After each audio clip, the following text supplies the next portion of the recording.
Thanks, Virat. Now, without any further delay, I would like to invite Mr. Nilesh Shah for his analysis of today's budget.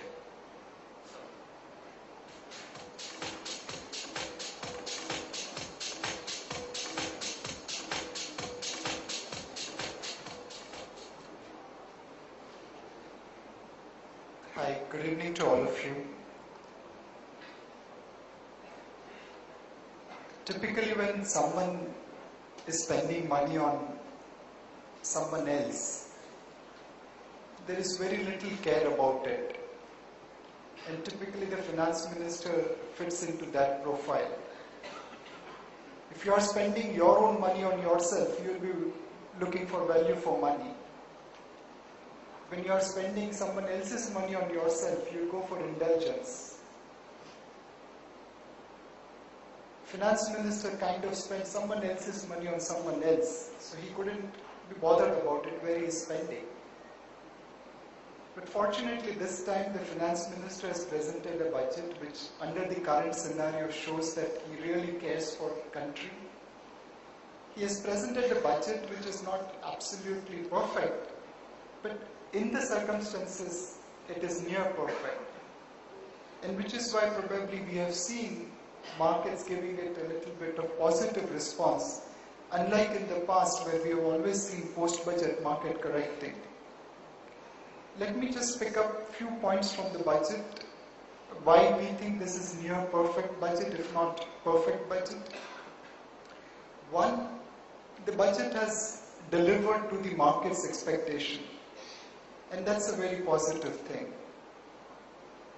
This budget has met market's expectation on growth side, it has met market's expectation on consumption side, it has met market's expectation on fiscal prudence or fiscal consolidation side.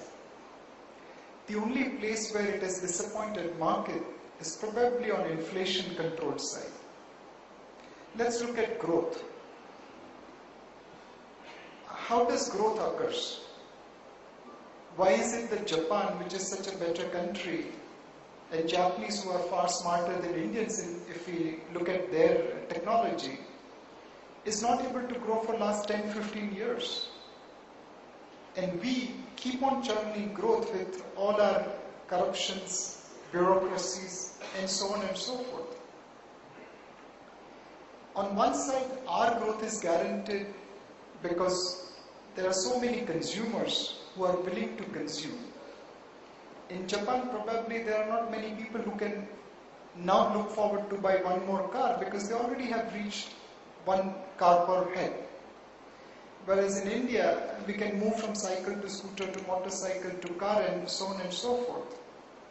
So somewhere Indian growth is coming because of the basic characteristics of India, which is unsaturated appetite or consumption.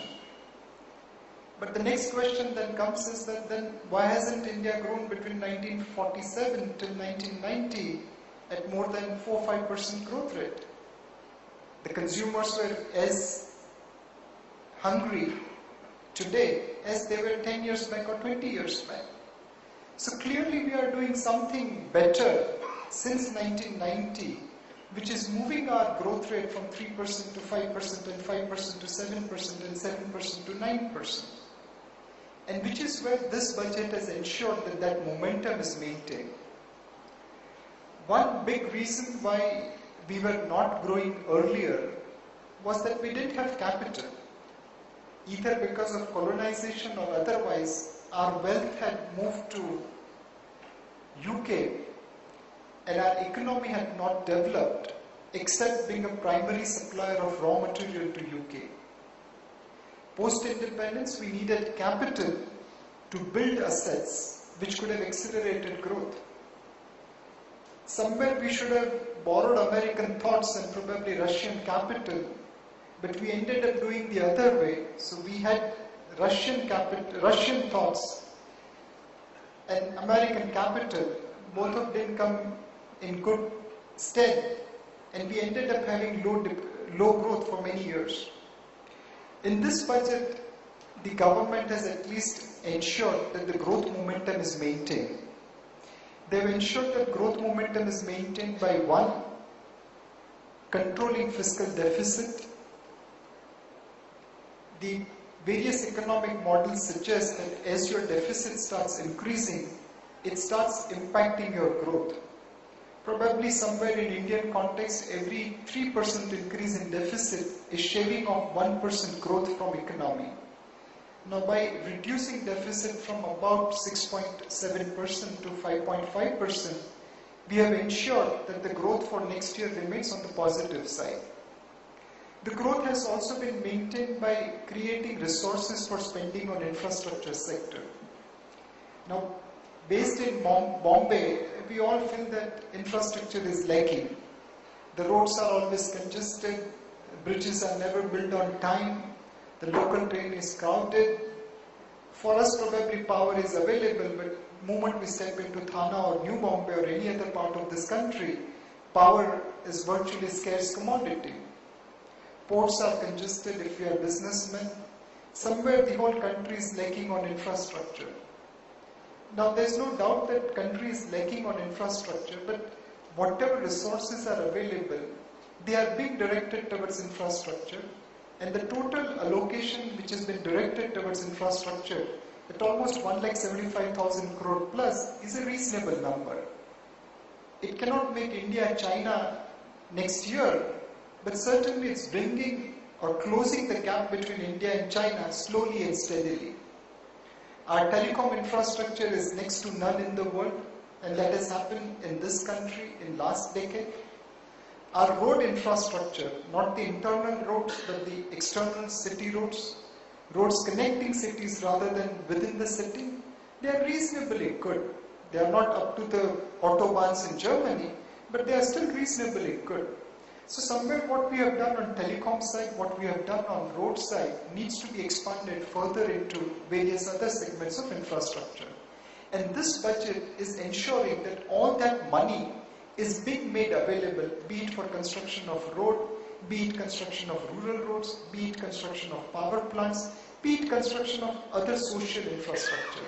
So somewhere by increasing allocation to infrastructure sector and social sector, this growth momentum can be maintained. We are expected to grow at 7.5% this year. The hope is that next year we should be able to target number anywhere between 8.5% to 9%. And this budget puts us into that orbit.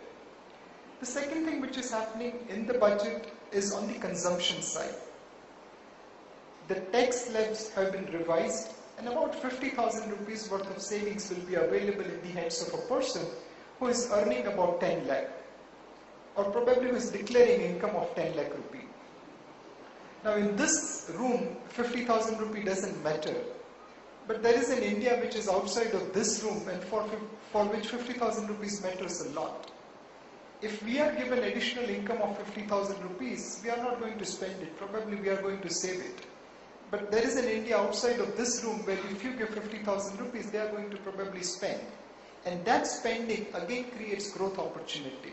So somewhere we are creating growth on consumption side, we are creating growth on infrastructure side, and both these things together will ensure that Indian economy continues to grow irrespective of what happens in Greece and Spain and Portugal and Italy and so many other countries.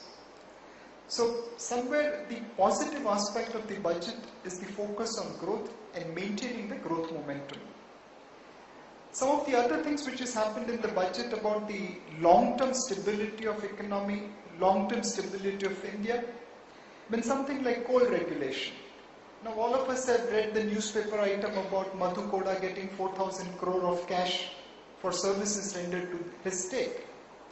Now somewhere that kind of thing happened because there was no regulator who was giving coal mines licenses. Anyone who could pay the cash was getting the mine's license and walking away.